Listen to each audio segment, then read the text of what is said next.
Hello दोस्तों, एक बार आपका फिर से स्वागत है आपके अपने YouTube चैनल यूनिवर्स स्टडीज़ पे। आज मैं आपको बताने वाला हूँ मैथ्स का एक बहुत ही इम्पोर्टेंट चैप्टर जिसका नाम है रेशियो।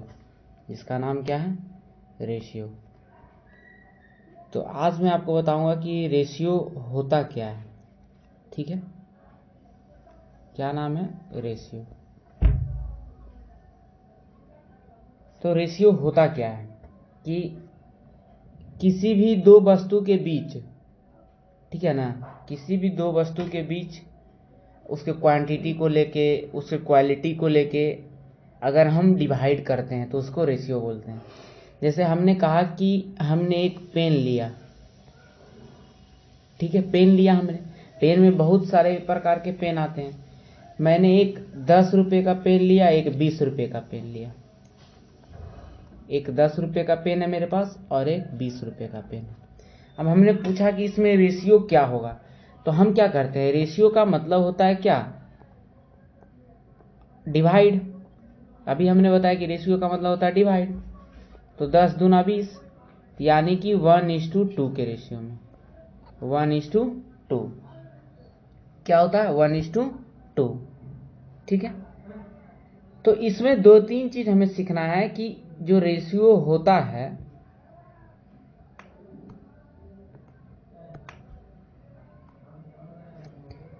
जैसे एक क्वेश्चन है हमारे पास, देखते हैं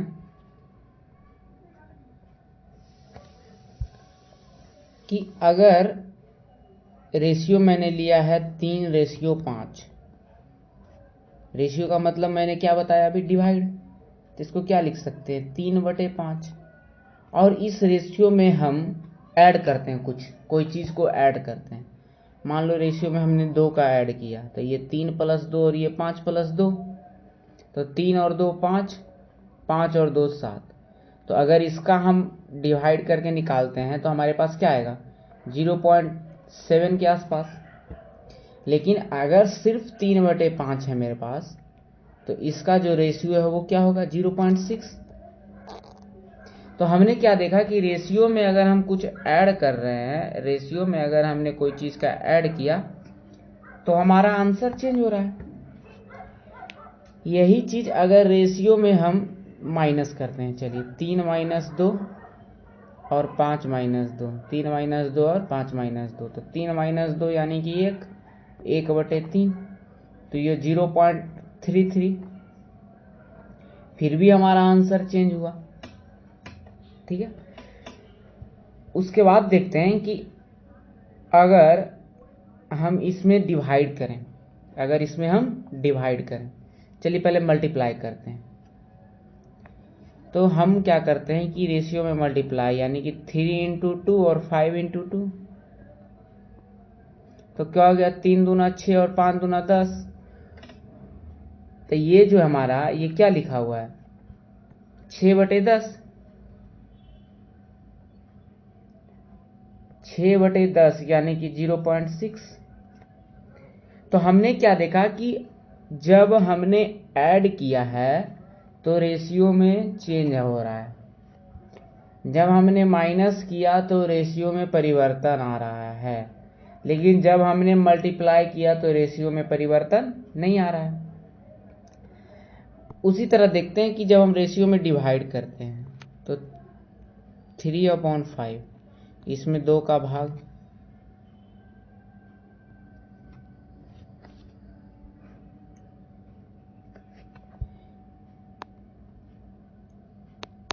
इसमें भी 2 का भाग,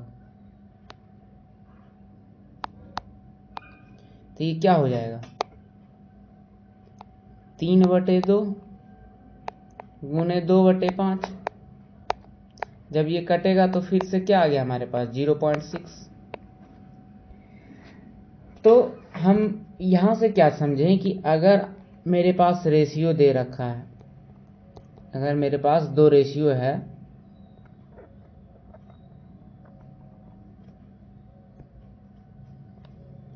तो अगर इधर कोई चीज़ का प्लस करते और इधर प्लस करते हैं तो रेशियो में हमारा परिवर्तन इक्वल नहीं होगा, मतलब रेशियो हमारा इक्वल नहीं होगा।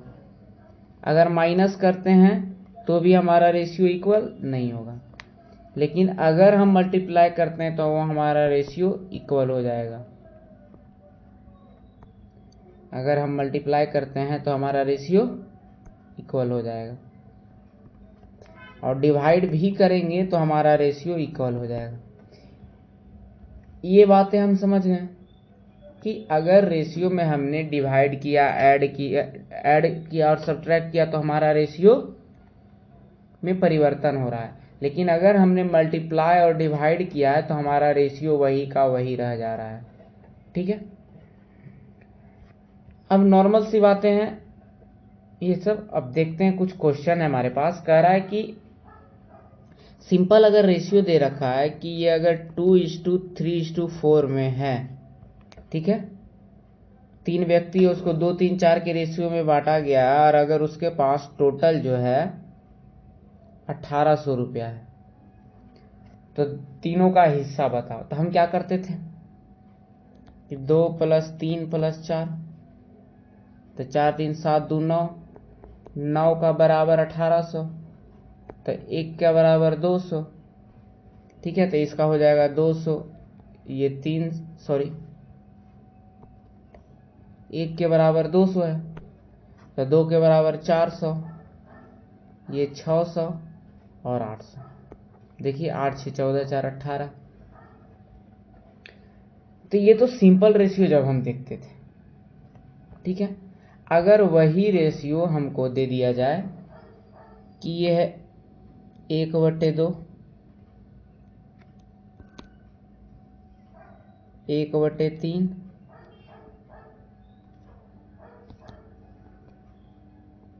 1/4,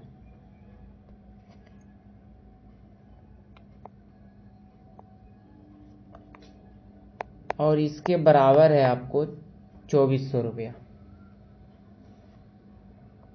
चलिए, इसके बराबर दे रखा है हमको 1300 रुपया। ठीक है, तो अब हम क्या करेंगे? तब हम क्या करते हैं, बस कि जो नीचे वाला जो संख्या है इसका एलसीएम लेते हैं। इसका क्या करते हैं? एलसीएम। तो 2 3 4 का एलसीएम क्या आएगा? 12। तो 2 3 4 का अगर एलसीएम 12 आया है तो ये हो गया हमारा 12। तो 2 6 12, 3 चौक 12 और 4 तिया 12, यानी कि 6 4 3 के रेशियो में आया है, और जो वैल्यू बराबर है वो 1300 है। तो ये यहाँ से देखिए आपका आ गया 13। 13 के बराबर अगर 1300 है तो 1 के बराबर हमारा क्या आएगा? 1 के बराबर हमारा आ जाएगा 100। तो यहाँ से हमने क्या देखा कि हमारे पास जो आया है वो क्या हो गया? 600, 400 और 300।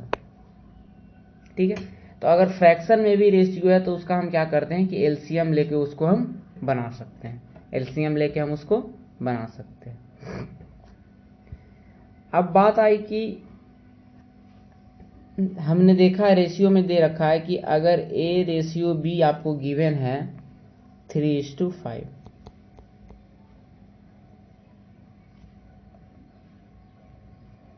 बी रेशियो सी अगर गिवन है 5:7, 5:7। ठीक है, अगर 5:7 आपको दिया हुआ है तो आपको बताना है कि ए बी और सी का अनुपात, ए बी और सी का अनुपात। तो हम बचपन में क्या करते थे कि ऐसे लिखते थे 3:5, 5:7, मल्टीप्लाई कर दो, 7 5 35, 5 5 25 और 5 3 15। यही करते थे ना। उसके बाद फिर डिवाइड दो, तो 5 3 15, 5 और 7, यही करते थे। लेकिन अब हम ये नहीं करेंगे। ये मेथड जो हमारा ये गलत है, हमने इसको काट दिया। अब हमें करना क्या है कि हमने देखा कि बी और बी है, 2 हैं, इक्वल इन्हीं को करना है ना। ए और सी तो अपना जगह पे है, इक्वल किसको करना है? बी को। और बी देखिए यहाँ क्या है? इक्वल है। तो ये पहला टाइप का क्वेश्चन था कि जब इक्वल दिखे तो डायरेक्ट हम लिख सकते हैं 3 5 और 7, 3 5 और 7 जब आपको इक्वल दिखे। ठीक है, फिर आगे आते हैं कि जब आपको इक्वल ना दिखे तब क्या करना है। जब इक्वल ना दिखे तब क्या करना है? जैसे मेरे पास क्वेश्चन है कि अगर A रेशियो B गिवन है 3:5 और B रेशियो C गिवन है 10:13। अब आपको बताना है कि A, B और C क्या आएगा। ठीक है, तो हमने क्या देखा कि A और C तो अपने जगह पे सही है, हमें इक्वल किसको करना है, B को। ठीक है, तो B को इक्वल करने के लिए हम क्या करेंगे कि अगर ये 5 है और ये 10 है, तो ऐसा करो कि इसको या तो 5 कर दो या तो इसको 10 कर दो, तो इसमें हम 2 का मल्टीप्लाई कर देते हैं, तो ये 10 हो जाएगा। तब ये क्या हो जाएगा, 3 दूना 6, 5 दूना 10 और ये 13, 6, 10 और 13। तो A ratio B ratio C क्या आएगा, 6:10:13। इसका एक और मेथड है, वो कैसे बनाते हैं, तो कुछ नहीं, इसको बोलते हैं जिग जैग मेथड। मतलब इसका मल्टीप्लाई इससे, फिर इसका मल्टीप्लाई इससे और इसका मल्टीप्लाई इससे। इसका मतलब क्या हुआ कि 3 गुने 10 30, 10 गुने 5 50 और 13 पचे 65। अब 5 से इसको डिवाइड दे दिए, 5 6 के 30, 5 9 50 और 5 से 13। तो देखिए वही चीज आया, 6 10 और 13, 6 10 और 13। तो ये हो गया हमारा रेशियो। ठीक है, तो 3 तरीके हमने बताया, एक बचपन वाला मेथड, दूसरा मेथड कि दोनों को B को इक्वल कर लिया जाए, A और C वही चीज है, तीसरा जिग जैग मेथड। लेकिन जिग जैग मेथड जो है उसका लिमिटेशन है, इसलिए हम क्या करेंगे कि हमने जो सेकेंड मेथड पढ़ा है कि चलो आपस में इन सब को इक्वल किया जाए, इक्वल मेथड। ठीक है,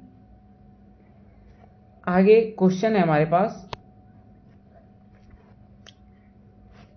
कि अगर आपको दे रखा है A रेशियो B और B ratio C, A ratio B और B रेशियो C, ये दे रखा है 7:9 और ये दे रखा है 27:13, 27:13। अब हमें बताना है A:B:C, A:B:C, मतलब A ratio B ratio C। बहुत ही आसान है, A और C से हमको कोई मतलब नहीं है, मतलब किससे है, B से।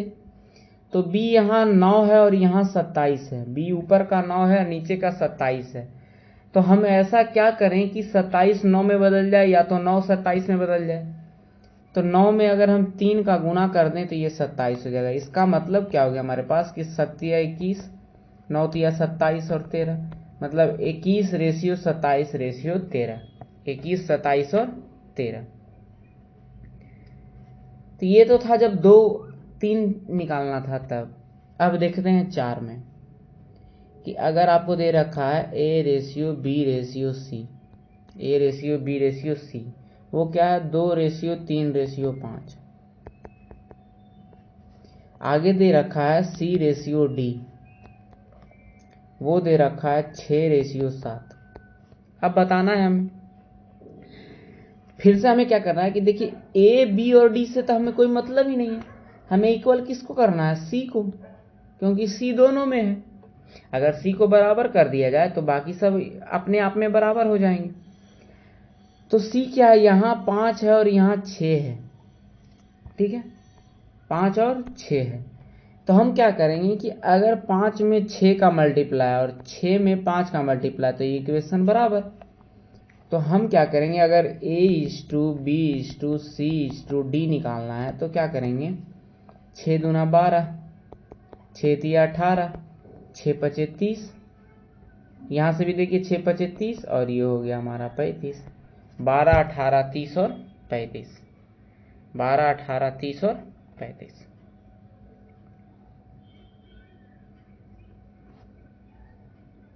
हो गया। तो अब कुछ क्वेश्चन देखते हैं हमारे पास। क्वेश्चन हमारे पास कि अगर आपको गिवन है A रेशियो B बराबर 4:5,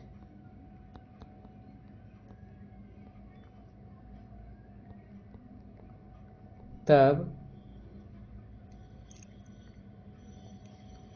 हमें बताना है 2a plus 3b upon 3a plus 2b। ठीक है, तो इसका मतलब क्या हुआ कि अगर a रेशियो b आपको दे रखा है 4:5 और 2a plus 3b upon 3a plus 2b, मतलब रेशियो में निकालना है, इसका रेशियो बताना है। तो कुछ नहीं, a का वैल्यू 4 और b का वैल्यू 5 हर जगह पुट करेंगे, तो 2 गुने 4 प्लस 3 गुने 5 अपॉन 3 गुने 4 प्लस 2 गुने 5, तो 4 दूनी 8 और 15, तो 15 और 8 23, 4 दिया 12 और 10 22, मतलब ये जो रेशियो आया इनका ये 23:22 में, 23:22 में। आ गया समझ में कि अगर a रेशियो b आपको दे रखा है 4:5 है, तब 2a plus 3b upon 3a plus 2b, ये क्या है हमारा रेशियो में है। तो ये यहां से हमारा क्या आ गया 23:22। एक और क्वेश्चन है हमारे पास, कह रहा है कि अगर आपको दे रखा है कि a रेशियो b जो है वो 3:2 में है, a रेशियो b जो है 3:2 में है, तो आपको बताना है कि a plus 2b, a plus 2b अनुपात 3a plus 4b, 3a plus 4b।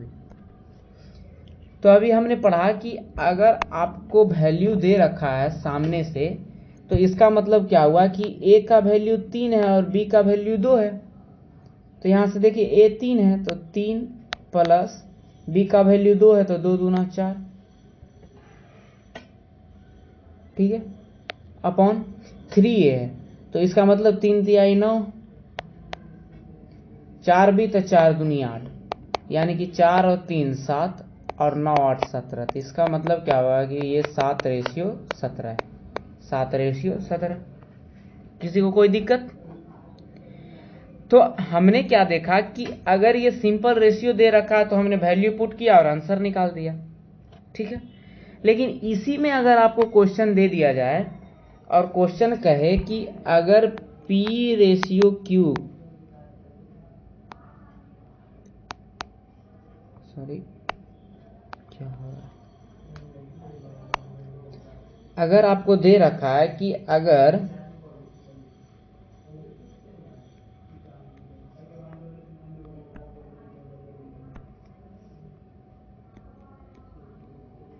P और Q का रेशियो दे रखा है 3:4, 3:4, और Q और R का रेशियो दे रखा है 2:5, 2:5, तो आपको बताना है फाइंड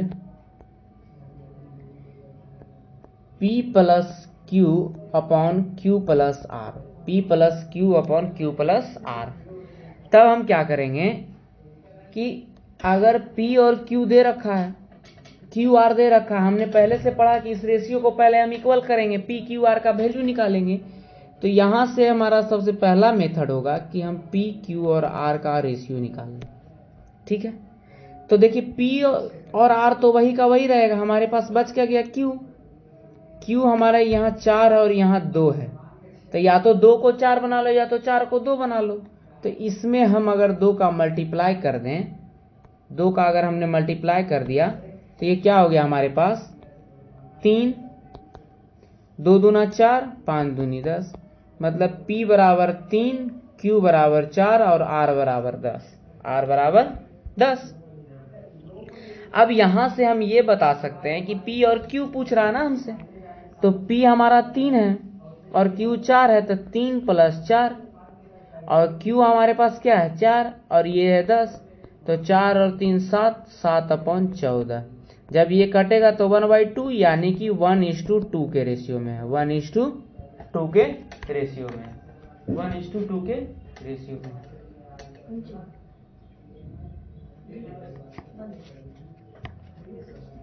तो ये हमारा हो गया 1:2 के रेशियो में। अब क्या कहता है, 2-3 चीज और पढ़ना है हमें। यहां से हमने रेशियो पढ़ लिया, अब हमें पढ़ना है प्रोपोर्शन। अब हमें क्या पढ़ना है, प्रोपोर्शन।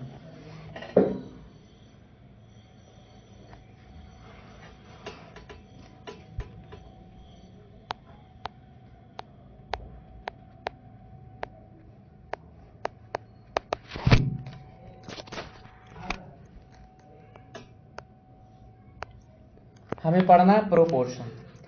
तो प्रोपोर्शन जो है वो 3 प्रकार के होते हैं। प्रोपोर्शन जो होते हैं वो 3 प्रकार के होते हैं। कौन कौन से होते हैं? तो सबसे पहला होता है मीन प्रोपोर्शन। मीन जिसको बोलते हैं मध्यानुपाती।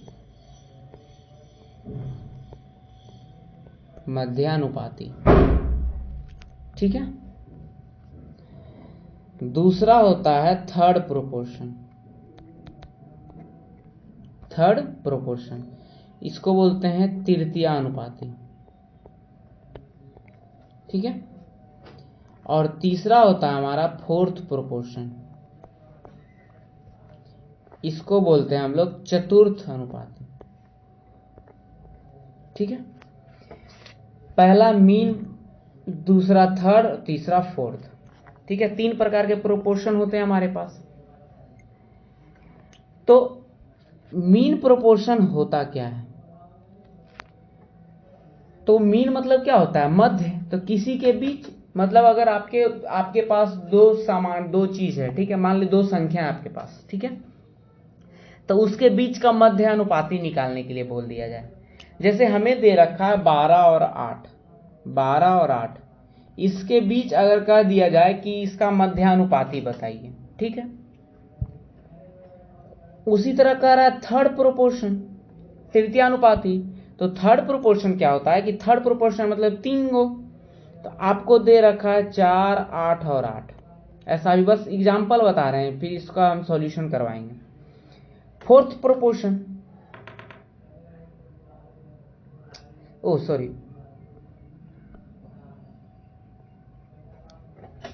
थर्ड प्रोपोर्शन निकालना है, मतलब 2 संख्या आपको दे रखा है और तीसरा आपको बताना है।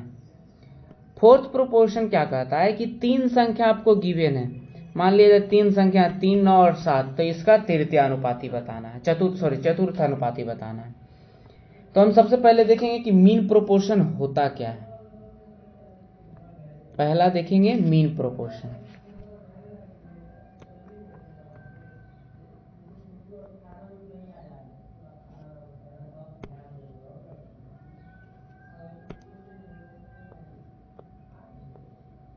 मध्यानुपाती, ठीक है।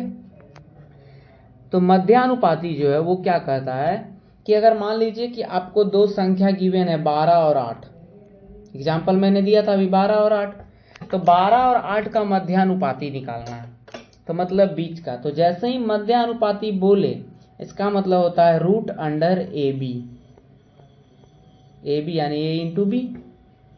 अब बताइए कि 12 और 8 है, तो 12 और 8 हो गया ये हमारा। 12 को क्या लिख सकते हैं, 4 गुने 3, 8 को क्या लिख सकते हैं, 4 गुने 2, ठीक है। तो यहां से आपको बाहर आ जाएगा 4√6, ये हो गया इसका मध्यानुपाती। एक और क्वेश्चन इसी पे देखते हैं कि अगर आपको दे रखा है कि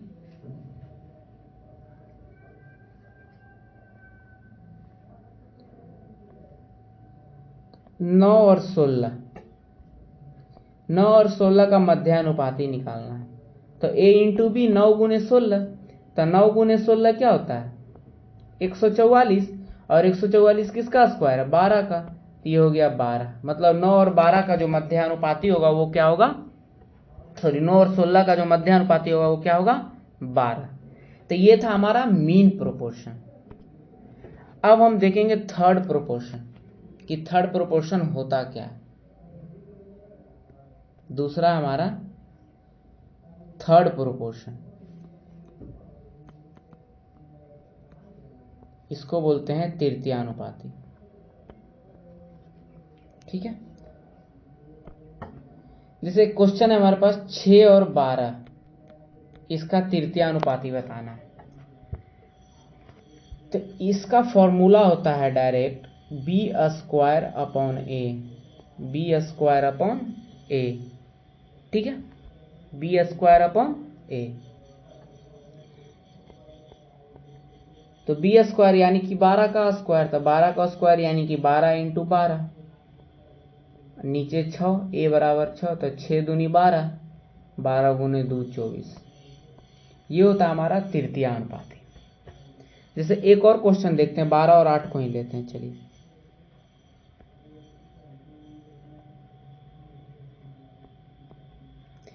तो बी स्क्वायर अपॉन ए मतलब 8 गुने 8 अपॉन 12।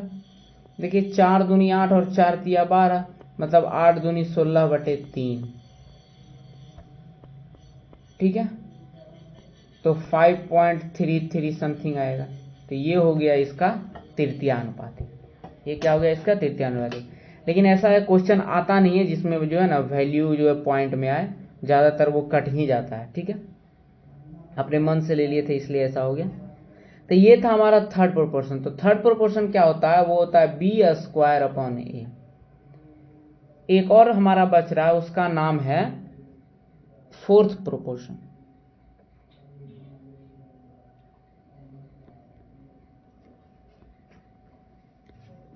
इसको बोलते हैं चतुर्थ अनुपाती। इसको क्या बोलते हैं, चतुर्थ अनुपाती। जैसे दे रखा है 3, 9 और 7, 3, 9 और 7, इसका चतुर्थ अनुपाती निकालना है। तो चतुर्थ अनुपाती हम लोग बचपन से देखते आ रहे हैं कि चतुर्थ अनुपाती कह दिया जाता था ना, तो हम लोग क्या करते थे बचपन में, 3:9, यहाँ समानुपात 7:1, मतलब अंदर का अंदर वाले से गुना, बाहर का बाहर वाले से गुना, अंदर का अंदर वाले से गुना और बाहर का बाहर वाले से गुना। तो क्या करते थे कि ये हो गया हमारा 9 7 63, 3 गुने x 3x, 3x बराबर 63, तो x बराबर 21। तो जो हमारा चतुर्थ अनुपाती होगा ये 21 होगा, ठीक है।